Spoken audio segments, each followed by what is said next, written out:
Good evening, everybody. So tonight we've got an outdoor Bible activity with children of outdoor Bible and their parents. So that's why a lot of people are not in here. Teenagers are going to be over there in a few minutes as well, if some of them already are not. So that's some of the reason for the slim crowd in here. But I do want to make a few announcements before we go over there. First, our song leader tonight, wow. Our song leader tonight is going to be Bill Pierce, and then at the end of the invitation and the close out of our devotional, Michael Davidson's going to close us in prayer. Want to ask that you keep Sister Wanda Hankins in your prayers. She had knee replacement that was postponed by the hospital because of the rise in COVID cases there. So I know she's anxious about, probably even a little frustrated that she couldn't get that done. I know she's ready for that to be done. So please keep Sister Wanda in your prayers. Also, Nicole and Braxton. They're both in Children and Women's with COVID. They are treating Nicole like she has COVID. She's had a few of the symptoms, and I believe she's already had the first vaccination. Either way, Braxton does have COVID pneumonia. I believe this is about his 5th day. He hasn't been eating very well and been having some respiratory issues.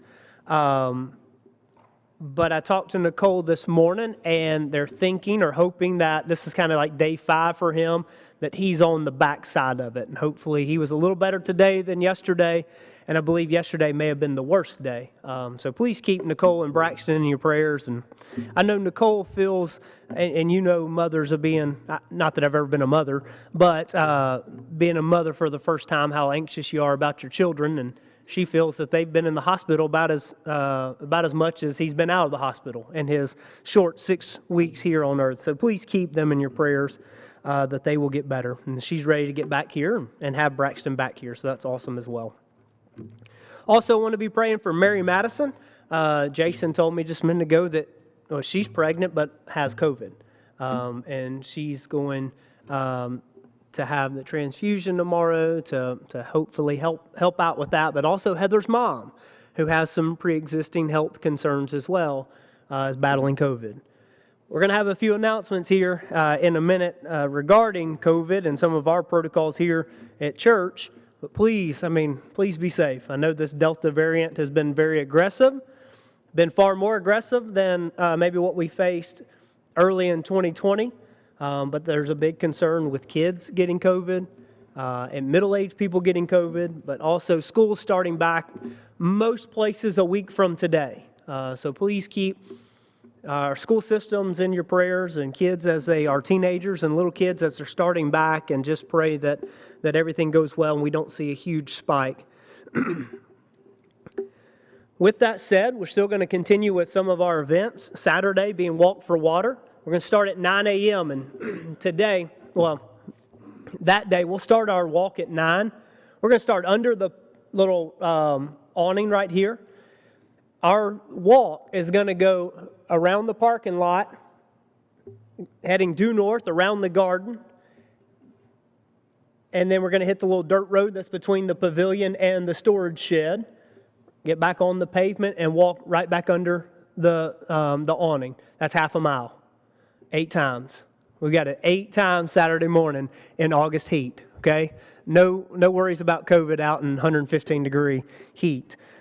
We will have water. Here's the deal. So that's a half mile. So every half mile, there will be bottled waters. There will be water coolers that we can fill up. We'll have bananas and oranges and other snacks that you can grab along the way. If you want to take a lap break or a 7-lap break, you can do that and just chill in the air conditioning. I mean, not there. Well, in the shade, and you can come in here for the air conditioning. We will have snow cones that day. It's going to be a great day, and we are very close with the online totals, what we've had turned into the church. We are, I think, north of $6,000. Our goal was $7,500.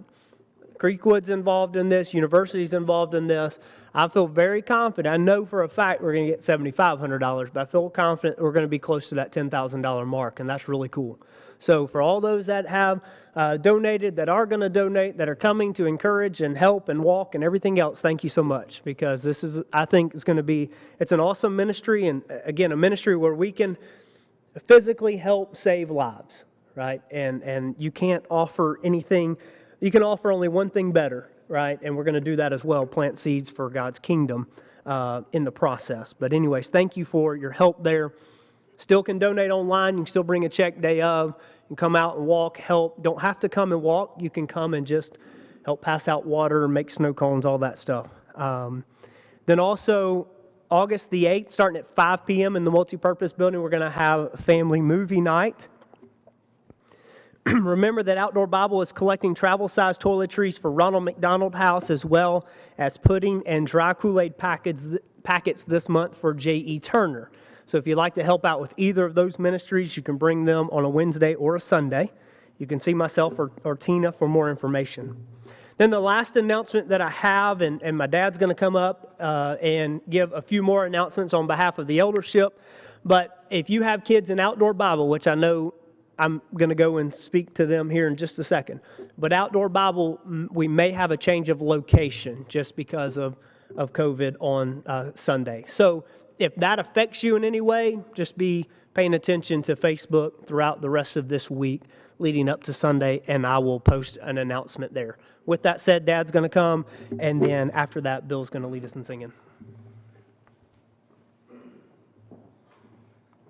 Before I get to the main reason that I'm up here, I want to thank Justin. I really am excited about the Walk for Water.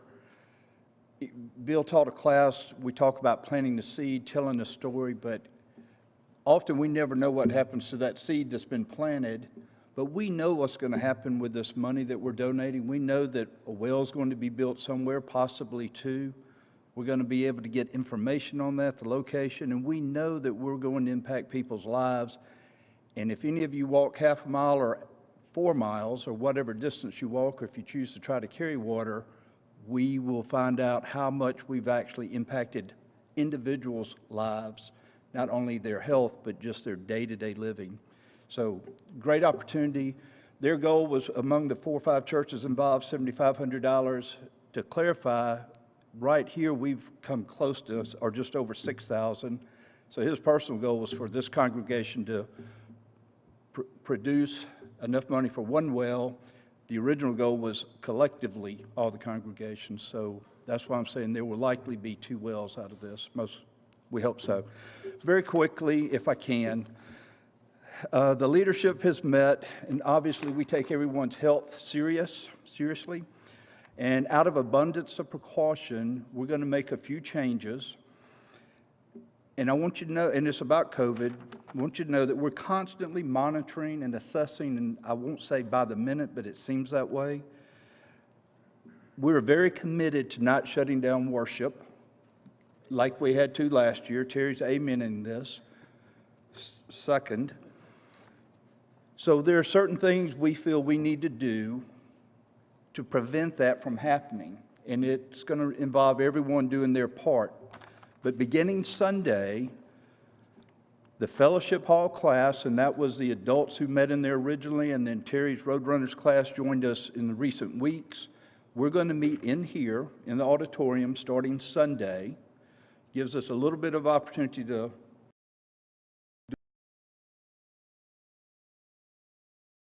and some of our higher risk members are involved in that class. So if they choose, we have an area that's roped off, and they can sit in that area if they so choose. That's going to be at 9 o'clock, just like it has been.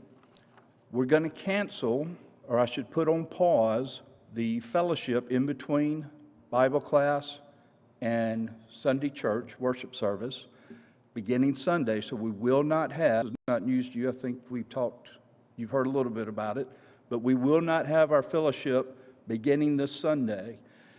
The effort is to reduce some of the exposure and the interaction. There will be a 15-minute pause, if you will, between Bible class and worship service. So Bible class is 9 to 9:45. Church will be at 10 o'clock, and I hope a lot of folks are tuned in that are not here and that the message will get out.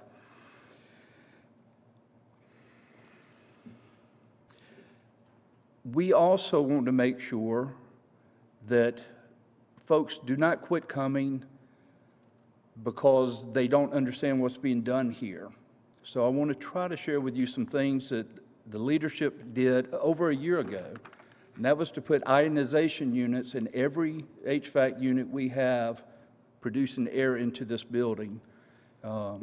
Mike tells me that that's better than a UV filter type unit. It's purifying the air. There's a lot of things that have been done that most of us may not even know about. So I want you to know, if you have a concern, things are being done here to allow you to continue to join us. Obviously, if you have a reason to feel you need to stay home, we understand that. But we do not want to shut down. We don't want to lose folks. We understand that's a possibility. So I wanted to make sure that you knew that things are being done. Social distancing, the mask, that's optional, but we ask that you try to adhere to that the best that you can. Again, an area is reserved if you choose to sit in that area. It might mean we don't hug as much. That's going to be optional as well. So just think about these things. If we need to, we'll rope off additional areas, but at this time, it's just going to be this area to my left.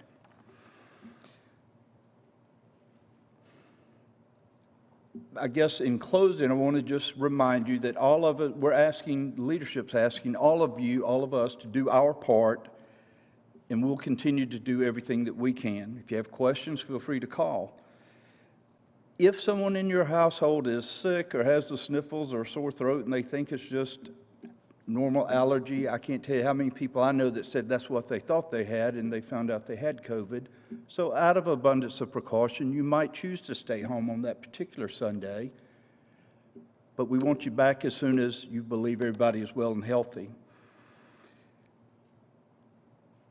That is all I have. Have I missed anything, Brother Terry? Just if, in Bible class, if you'll just kind of stay in your same section that you said in your Bible class, if we could do that, because that way it just won't spread as many to different views. So for any of you that may not have heard, Terry is just saying wherever you choose to sit during Bible study, we'd prefer you try to stay in that same area, sit with your family unit if possible, try not to spread out. Again, these are just things we're trying to put into place in advance because we do not want to get in a situation where we have to shut down Mike. Taking that a step further, I think what Terry's trying to say, wherever you sit in the Bible class, try to sit in that same seat where somebody's not sitting behind you. If you can sit where you're going to sit during church, even if we're spread out, try not to change seats where somebody sits behind you or you have to sit behind someone else. And also, David, I didn't hear you mention, when the worship starts at 10, that will be abbreviated some. It won't be the full hour and a half. It'll be... I heard you, but did Terry? I'm sorry. I didn't hear you say that. Yeah, so Mike is saying, Mike's saying worship will be abbreviated. Yes, worship service will be abbreviated slightly, so that usually means a couple of less songs, and Terry Mike can shorten the sermon a little bit. Again, if you have any questions or concerns, please let us know, but the goal is not to shut down worship service. The goal is to keep everybody here safe and healthy, and we need you to participate and help. Thank you very much.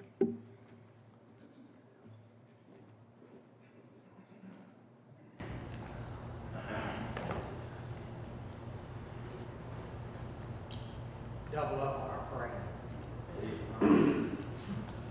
Please mark in your books number 674. 674 will be our song of encouragement after the devotion. After you mark that, 674, please turn to 38. Number 38, Awesome God.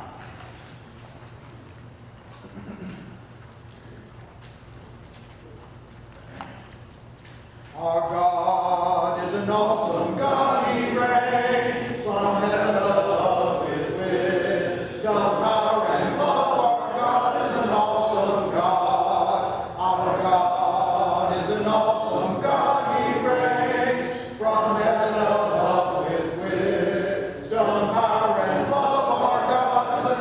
awesome God. Our God is an awesome God. He reigns from heaven above with wisdom, power, and love. Our God is an awesome God. Our God is an awesome God. Our God is an awesome God.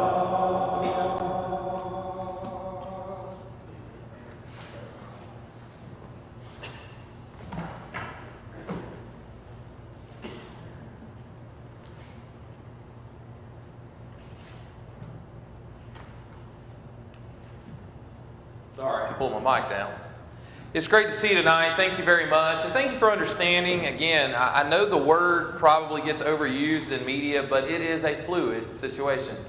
It is ever changing. And this variant is being a big time knucklehead. And so, as Bill said, we need to pray that it gets out of here. And, this is coming from someone who's had COVID and vaccine. And I'm not going to sit here and, tell you what to do or anything like that. But at the same time, I think we've got to be very wise. And so our goal is to worship and to worship in person. Psalm 118 verse 24 simply states this is the day the Lord has made. We will rejoice and be glad in it. Then I want to go over to Ephesians chapter 5 and look at verses 16 and 17. Paul writes here that we should redeem the time because the days are evil. Therefore, do not be unwise, but understand what the will of the Lord is. What we're trying to do with some of the decisions we made as an eldership and what we're trying to do in our everyday lives and me as a head of my household, what I try to do, we try to make wise decisions, don't we? We try to do things the right way. We try to say things that are good things, encouraging things. We try to make decisions based on what we can to help people to function and et cetera, et cetera. I think that's just part of everyday life. I think we get that. But when it comes down to it, sometimes wisdom needs to be elevated. Sometimes we need to focus and refocus and re-examine ourselves. And I'm talking about self included. Sometimes, as much as I want to be the Christian father, the Christian man, the elder, the minister that God asked me to be, desires of me to be, demands of me to be, I still do some unwise things, some foolish things. And so as I think about Psalm 118:24, and then I think about what Paul says in Ephesians 5, I want to share with you 3 things tonight that I think will help us as we lead into talking about elevating our wisdom this coming Sunday. The first thing we need to do, I believe, as Christians, is to approach every day thankfully. If we have that Psalm 118:24 mindset, this is the day the Lord has made, I will rejoice and be glad in it, then no matter what the devil throws my way, when I have that mentality, I'm thankful for today. I'm thankful for this moment. I'm thankful for this opportunity. And listen, we've all had days we weren't very thankful for them. Job had a lot of those days. Job had days that he's like, I wish I'd have never been born, and et cetera, et cetera. But as Christians, for us to really make wise decisions, I believe we have to approach it every day and be thankful for what God's given us every day. So number 2, we should then, according to Ephesians 5, spend every day usefully. We should spend every day thankfully, but we should also spend it usefully. In other words, we need to make sure we're using what God's given us. We need to make the most of the day. We can enjoy the day more, be thankful for the day more, if we have used our time wisely. If you think about that, when you look back on something that may have caused some sweat, some tears, some anxiousness, some heartache, but you did your best, we did our best, usually when we look back on that, we feel pretty good about it. I think about, like David said, I appreciate Justin and Colton and everybody that's been involved, those who've donated and those who are making awareness of this, but it takes effort to do that.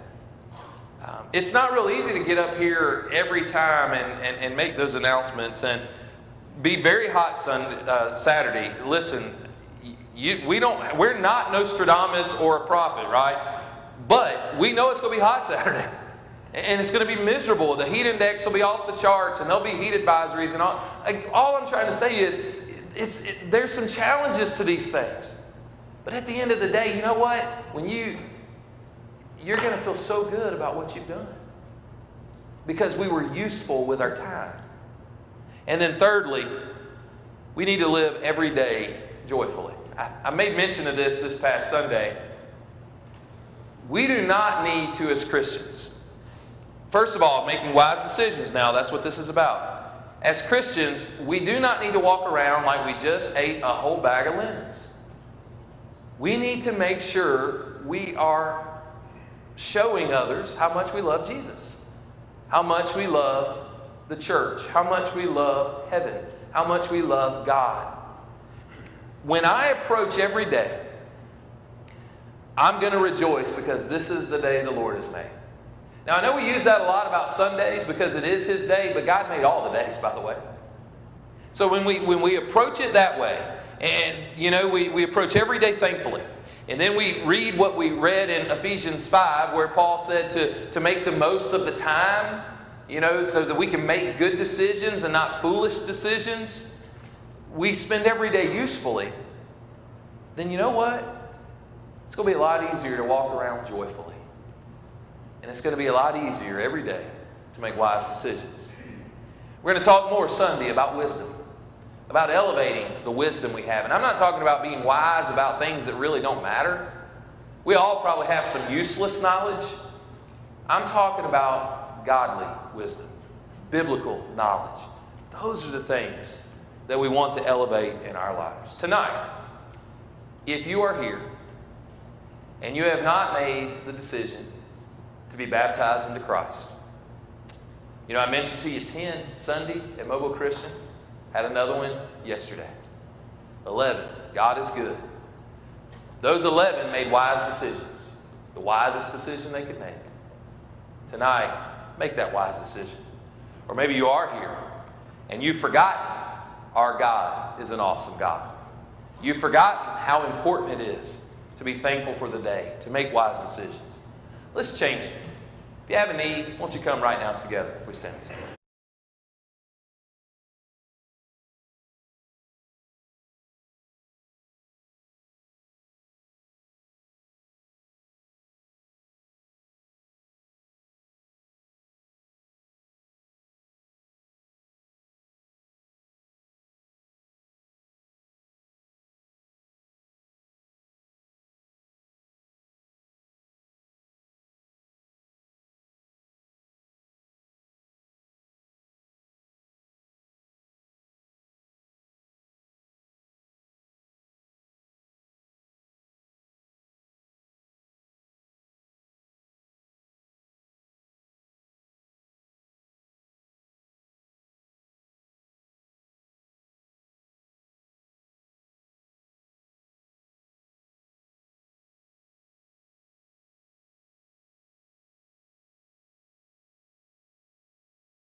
There's kind of, you know,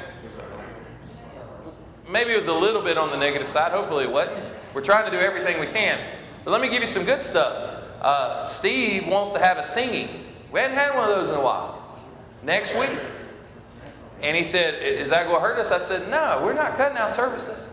So next Wednesday night, let's plan on coming together and learning some songs. He's going to teach us some songs, and we'll have some more singing and all that. So I think that'll be great. No, Jeff gave me 3 more weeks. Jeff gave me 3 more weeks, and so we'll finish in that time frame, one way or the other. I do want to pick up in Hebrews tonight, verse 4 of chapter 13. It is the last chapter. And Hebrews 13, verse 4. Remember now, all this is about concluding his letter, discussing how it's the new law is the better way, that living under the new law is much easier and much better. The Hebrews were, again, these are the Christians, Hebrews, they were slipping back into Judaism. And so all of this has been written in that connotation. But even if we pulled some of this out of context, again, context is key to all these letters. But even if we do, there's still applicable things to us, and we've done that over the years with different things. For instance, verse 4, marriage is honorable among all, and the bed undefiled, but fornicators and adulterers God will judge. So if we pull that verse out of context, it's still an applicable verse. Does that make sense? It's still talking about marriage. But in the context of it, when we marry Christ, we don't want to cheat on Him. We do not want to go back and do those things. But marriage is certainly something that should be honorable among all. I'm not sure that it is in society anymore. When I was working on my counseling degree, the nuclear family is being dissolved in society's eyes, not in the church's eyes, but in society's eyes. And now it's not about, and I won't even get into the transgender stuff, but it's not about, I'm just talking about in the heterosexual world, about a courtship or a dating relationship and then a marriage and then sharing the bed and such together. Now it's about, can I live with this person beforehand? Why we may not even get married, and that's just how society is, and it's so sad. It's so sad that that's the time we live in. But that illustration is great, right? I think the illustration is great, what the Hebrew writer is saying here, to bring it to fruition that once we're in a committed relationship, we need to be in a committed relationship. Both of those relationships were instituted by God Almighty. 100%. The church marriage bond and the family, the husband-wife marriage bond, both of those great institutions were instituted by God. And God has never made a mistake. Never. And so we need to understand, and that's what the Hebrew writer is saying here. And I don't think we have to spend a lot of time about that, but any other thoughts? It is eye-opening, though, when you think about the way people view. And I'll kind of give you, for instance, you know, sometimes we've had to have some hard conversations. Before I was an elder here, talking with the eldership, and as a minister, approaching people from time to time who are not married but committing sin together. Those are not fun conversations. But you do that out of love. But when you look at it, we're dealing with a society that doesn't think that sex outside of marriage is wrong. And here it clearly says fornicators, which is sex outside of marriage, and adulterers, God will judge. And that's not like judging in a nice way. I'm just saying this is where mixed up our society is, and it's really sad. It's hard to get out of it when it's in black and white. Yeah, it is. But you know where it really changed the way people, because there was a time nobody viewed marriage as just get rid of them, and it was in the no cause divorce when that became a law. It changed the whole game. It changed the whole game. Roe versus Wade. No, Roe versus Wade didn't. You're right. Exactly. So, sad. But we as Christians know better, certainly. Verse 5 now. Let's read 5 and 6, somebody, please. Don't love money, be satisfied with what you have, for God has said, I will never fail you, I will never abandon you. So we can say with confidence, the Lord is my helper, so I will have no fear. What can mere people do to me?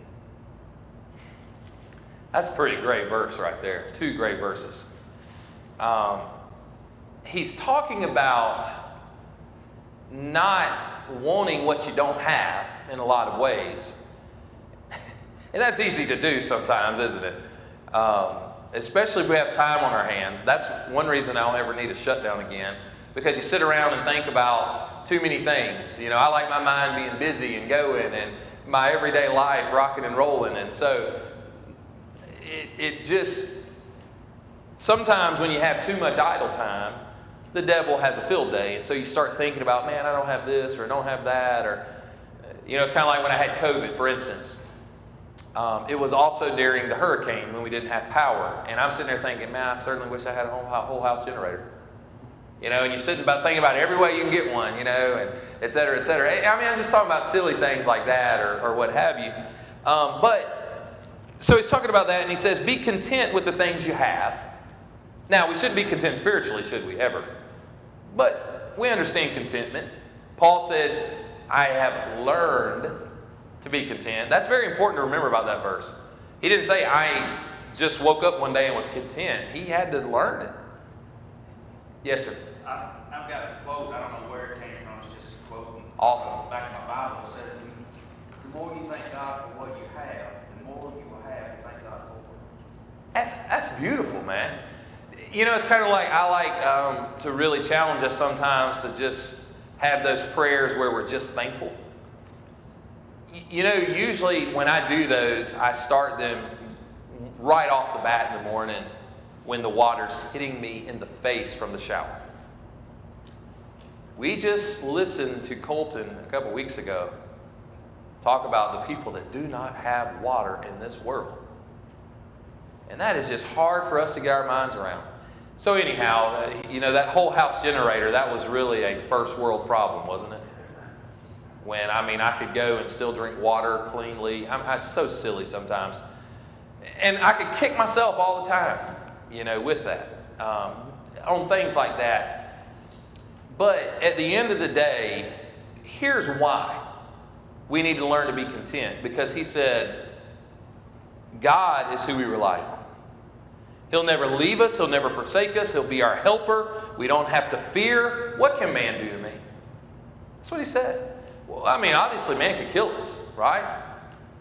But can he kill my soul? No way. No way. And we're not, you know, going out and picking fights. Not that I'm pointing any fingers or anything. We're not going to go out and pick fights or anything. But at the end of the day, man can't kill our soul. Remember, Jesus said, don't fear what destroys the body. You fear what destroys the soul. And so that puts it in perspective. Any thoughts on that? All right, I want to read verse 7 before I read verse 8. Because verse 8 really could skip up one verse, in my opinion. I mean, I didn't write it. The inspiration of the Holy Spirit did. So I'm not going to argue that. But let me read verse 7. I think it's really important for us in the church today, not us in here tonight per se, because I think we're doing it. But remember those who rule over you, who have spoken the word of God to you, whose faith followed, considering the outcome of their conduct. I believe he's talking about church elders. I believe he's talking about those in leadership roles. There are a lot of people that rule over us that I think we respect the office, we respect the title per se. But specifically here, he's talking about in a religious way. Yeah, because our leaders are not teaching us. Correct.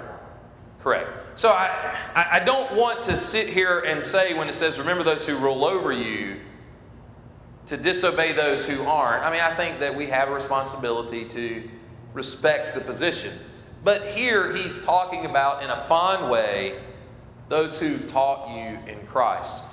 You know, I can look back over my life, and I'm thankful for a lot of people. Thankful for a lot of people who have been elders over me.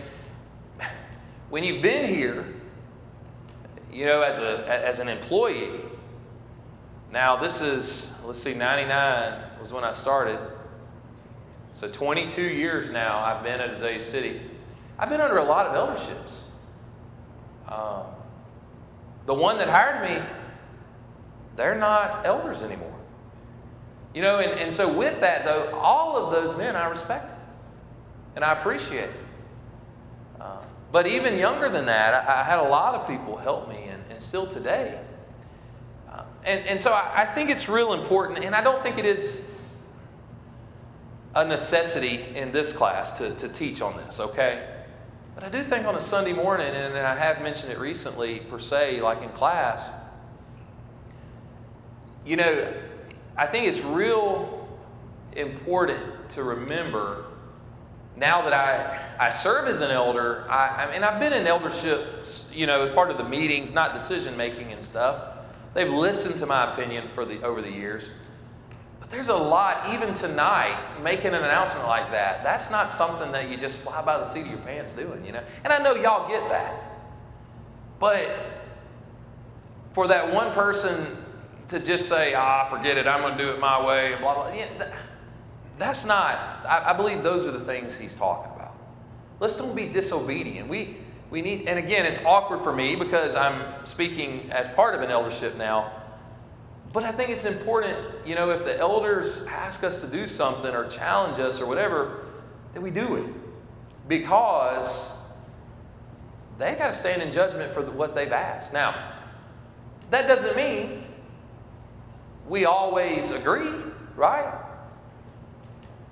But we have a responsibility to talk and to express and to do those things. That makes sense. It's just awkward when you're in that position, I guess. It'd be a lot easier, you know, a few months ago for me to say this, but Would you say the same thing?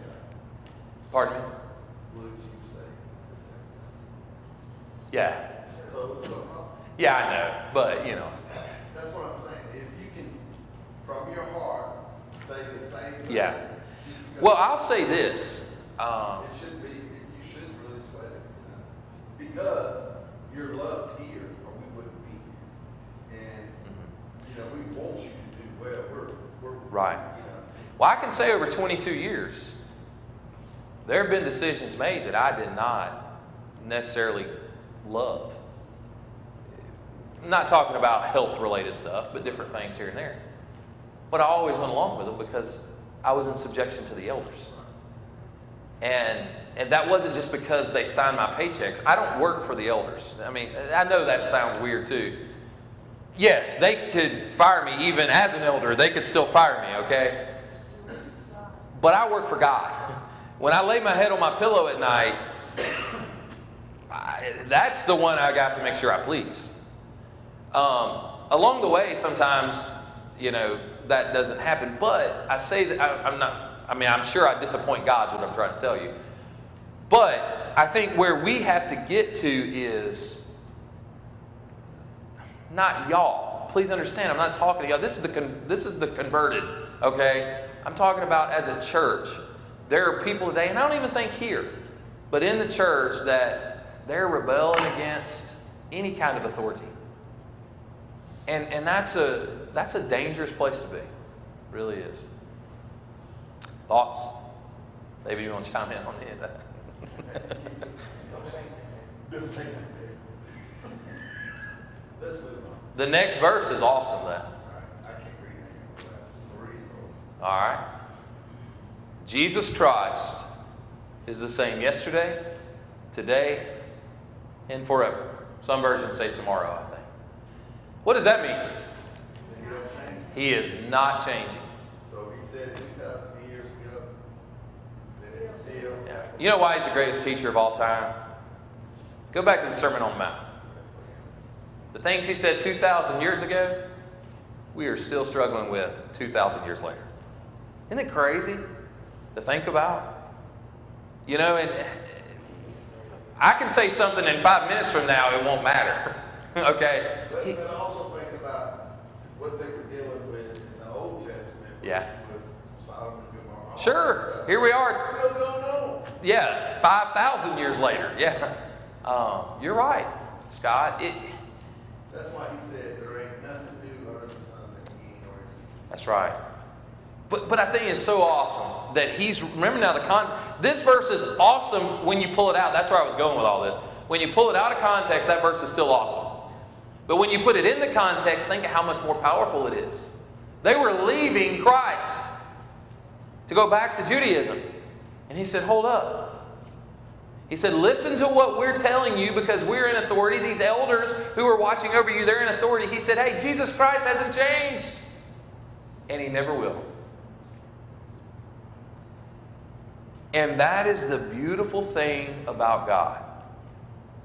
When it's etched, it's etched. And, you know, man, if we think of how society changes, think of how our thoughts change, think of how our opinions change, but Christ, God, the Spirit, never changes. And to me, that is so encouraging. Because there are so many wishy-washy things out there. And he's no respecter of person. That's right. With the woke generation. That's exactly right. David? I missed the very first few minutes of class. I heard you mention different groups out there. Yeah. So there's so many people that will say, hey, the Bible's outdated. Sure. Change the time. Go with the flow, whatever. But Right. That one verse just puts all of that to rest. That's right. And you know, he follows it up just like this. Do not be carried about with various and strange doctrines. For it is good that the heart be established by grace, not with foods which have not profited those who have been occupied with them. There are a lot. When I prepare a sermon, I get a lot of different viewpoints, folks. I mean, I've taken some denominational sermons and the words that they said and brought the truth to it. Does that make sense? Okay? But it is amazing to me how well some of these presenters are, how great orators they are, how wise they are, how many great things they say and all that. But at the end of the day, when they're put on the spot about what they believe, man, it gets really, flip-floppy around. Just look at the churches today. You know what the big thing is with churches? Rebranding. Yeah, I was just getting ready to say, look around us. Yeah. Name changes. Just Pathway down here. What were Pathway years ago? Pathway Church of God? Or Assembly? I can't remember. They're one of the two. Maybe they were Assembly of God, right? Pathway Assembly of God. Now they're just Pathway. Moffett Road, yeah. That's what I'm saying. In all of these, there's one by me that was Living Word. Now they're Surge Church. Why is that happening? To attract. Yeah. Talk with... yeah. I won't mention this man's name because he would be somebody you know. But he was a leader of a big-time congregation in town. For some health reasons, he stepped down. Well, then his health got better, and now he's gone back. And he's a friend of mine. And I asked him if he was going back with a particular denomination. He said, no, I don't think so, because I don't agree with some of the things they've handled. And he hasn't. He's gone back with under a different, I guess, denominational head. I don't know. But it's just amazing. He built, they built a place and grew it big time. And now he's just left it all together. It's just amazing. Now, it just tells you how many times, even in denominations, they change. Right? But. So he don't even have faith in what he built. Right. That's right. You're exactly right. You're exactly right. Because of the governing body the way they view things like homosexuality now and different things like that. Well, if you go back. Now the church, now don't get me wrong, the church of Christ has done that on some levels as well. Don't think that they haven't. But at the end of the day, I didn't mean to cut you off, Bill. At the end of the day, we got to remember Jesus Christ doesn't change. That doesn't mean the method doesn't change. The message doesn't change. Yes, Bill.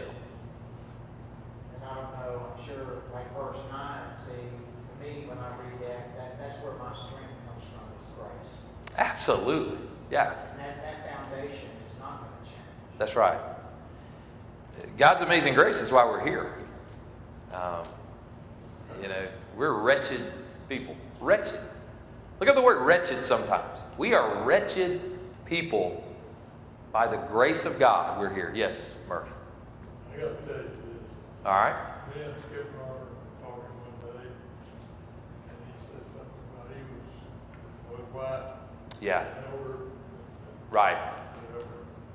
And his daughter, they were talking about so-and-so going to the seminary. Yes. Skip said, it's a cemetery. I can see Skip saying that. No, it's a seminary. He said, no, it's a cemetery. They kill the truth and bury it. And he said, Yeah. I wouldn't welcome in that house. Yeah, Skip and I have had those conversations, man. Skip has shucked the corn over the years, for sure. You'd be amazed how many times I'm asked what cemetery. That was a fraud, how you say it? Freudian slip there, really. Now I can't say it. Seminary. Which seminary did you go to? Faulkner University. Holy Word of God. Yeah. But the reality is, I do think it's important to not be stuck in the same method. I say this one all the time. I am not knocking. Please, when I say something, I'm not knocking it. Joel Miller helped lead a lot of people to Christ. Man, what an amazing guy to put that together. But it's not real easy to get in somebody's home today and show the Joel Miller film strip.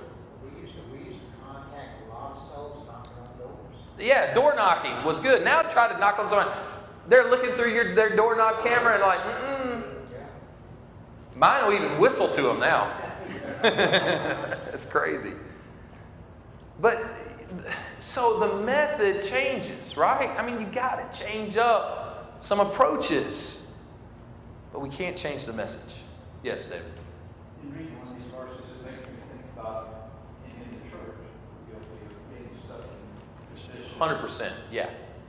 Teaching class back, Father Lodge Presley had mentioned when they were considering adding a kitchen or whatever Yeah. fellowship hall, that there were people, churches split.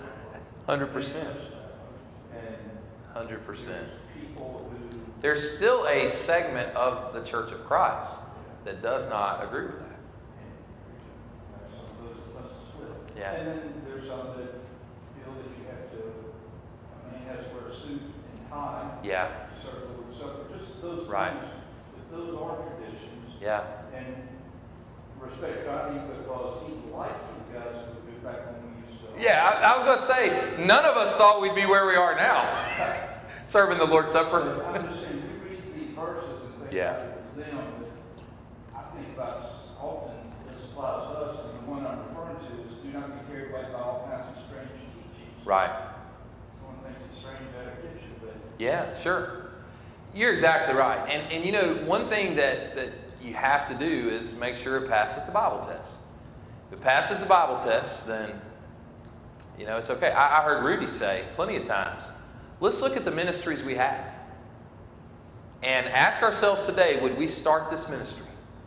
The answer is no, let's punt it. He may not have said it that way, but sometimes you have to do that. You have to reevaluate. I've had to reevaluate my own self, my own approach on things, and I just think that's important. Now, here's where people get heartburn over that is nobody really loves changing things. I don't like change. I don't. Well, you can't change the 100%. Yeah, that's what I'm saying. If we do that, then we are violating the holy word. See, that's just the way you came up. Right. Okay? Or your environment. Yeah. I mean, and I'm not trying to toot a horn here, but I've been self-employed for 34 years. You've been doing what? Self-employed. Self-employed, yes. My life is all about change. Sure. Change happens to me on a hourly Yes. basis. Okay? You get used to it. Yeah. You better adapt, right? And it presents opportunities Right. that weren't there before the change. That's right. Okay? And so change to me has always been good. I don't get it, I agree. I know people, But it's the way I was raised, yeah. opposite world. Yeah, my parents, for instance, we didn't go out to a lot of restaurants. We ate at home on Sunday. To me, to go out to eat on a Sunday is still weird. I'll do it now, don't get me wrong, but I'm just saying that we come home to mom's cooking and all those things. I still go to mom's cooking, by the way, except they got sick babies, so I've had to go out to eat. So it's really weird for me. We've got teachers in the daycare that have been with us a long time. Yeah. Oh my goodness, if you just make the slightest. I know. And Mobile Christian's the same way. Mobile Christian, think about this. 3 years ago, we went to block scheduling. We had a new head of school come in, changed it to block scheduling. Tommy Wasden is back, and we're going back to periods. You think we're getting some phone calls on that? I mean, we had people say, I get emails every day as chairman of the board, do not go back or this and that. I have to pass it on to Tommy, because I'm not in every day. I don't make that day-to-day decisions. Well, you know, we lost some members because of the little children coming up here putting their money in the jar. We lost some members, and they went to another congregation. They didn't leave the church, but they Right. went to another congregation. Right. Just because of that. Yeah, I'm not. I don't want to get into a debate or call that, but yeah, I mean. Because they said it was like the denominational churches. Agreed. Trust me, I know that whole story. We lost people because we changed things. Sir? Being politically correct anymore, just got out. 100% right. You know, it's a shame. I don't know. Even in the church, if we stand up for a candidate that stands for the truth, people get mad at you. You know, I mean, it's bizarre. Always come out here and get mad at you. Don't make a difference if you just look at them. Sister Nash, you got the best man to just let them get mad, right? Yeah. You know, I've gotten a lot better at that over the years. The older I get, I really have. But there were times I'd lose sleep over it. I would. I'd worry and worry and worry. The old saying, you gotta stand for something. Yeah, that's right. To me, it just boils down to my hope is built on nothing else. That's right. I really want to comment on Sister Nash's thing, but I'm not going to. I'm going to move on. Well, Terry, the good thing I heard her say, though, is they went to another church of Christ. They did. Yeah, they did. That's right. So That's right. that's like if somebody didn't like the color of the carpet. If Yeah. they wanted to change, I mean, that's Sure. as long as they stay in the Lord's church. Sure. I don't think it's that bad. Put it that way. Right, You know? right. You know, as long as they don't harbor hate, and they don't. These people don't. They don't harbor all that.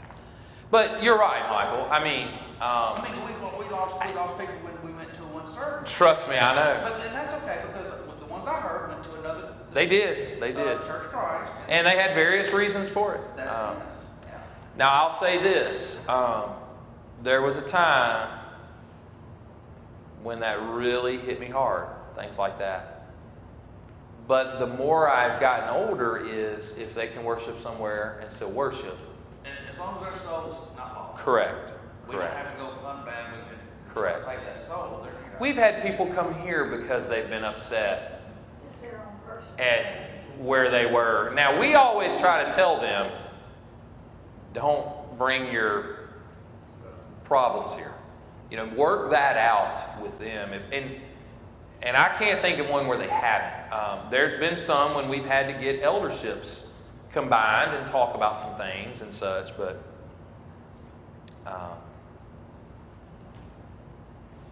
Jesus Christ doesn't change. What time we getting to be? Woo, 7:36, Sister Nash.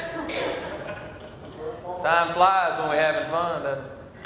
All right, so here's what we're going to do. We're going to sing next week, apparently. I believe that's right. And I can finish this up. What did I say? Jeff gave me 3 weeks?